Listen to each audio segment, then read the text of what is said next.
नमो आदेश मित्रांनो, मच्छिंद्रनाथ प्रसन्न युट्यूब चॅनलवर आपलं मनापासून स्वागत करतो. मित्रांनो, आजचा आपला विषय खूपच महत्वाचा आहे. देवांना नवनाथ महाराजांना नवस कसा करावा, कोणता नवस करावा आणि तो कसा पूर्ण करावा, या सगळ्याच गोष्टीचं सविस्तर आणि योग्य मार्गदर्शन मी तुम्हाला या व्हिडिओमध्ये देणार आहे. म्हणूनच व्हिडिओ शेवटपर्यंत नक्की बघा.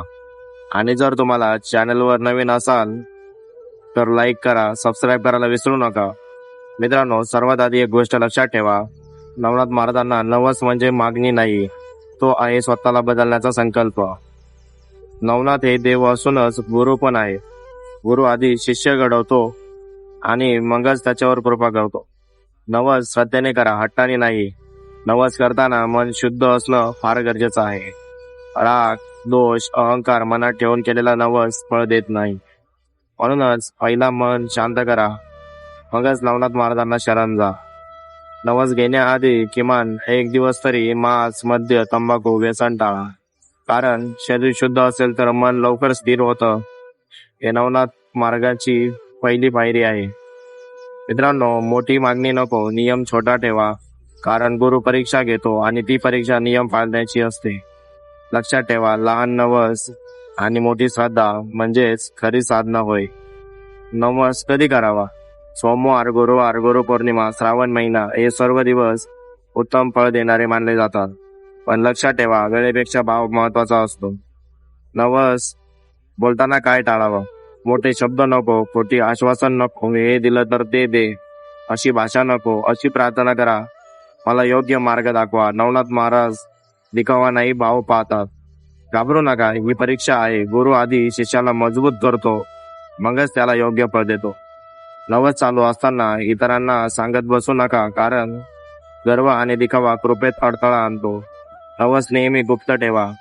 हो, नक्की स्वच्छ देवघर, एक दीप आणि मनातील श्रद्धा इतकंच पुरेसं आहे. नवनाथ महाराज सर्वत्र आहेत. मंदिरात किंवा घरी नवस करताना डोळे बंद करा, मन शांत ठेवा आणि मनापासून म्हणा, ओम नमो आदेश. हे शब्द म्हणजेच गुरु किल्ले आहे.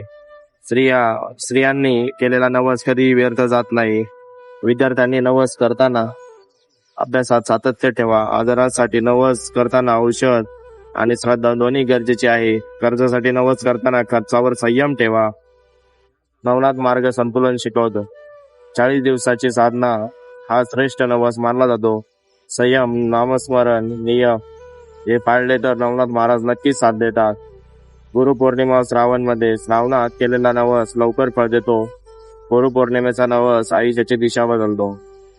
नवस पूर्ण झाला तर अहंकार नको, कृपा माझी नाही, गुरुची आहे हे लक्षात ठेवा.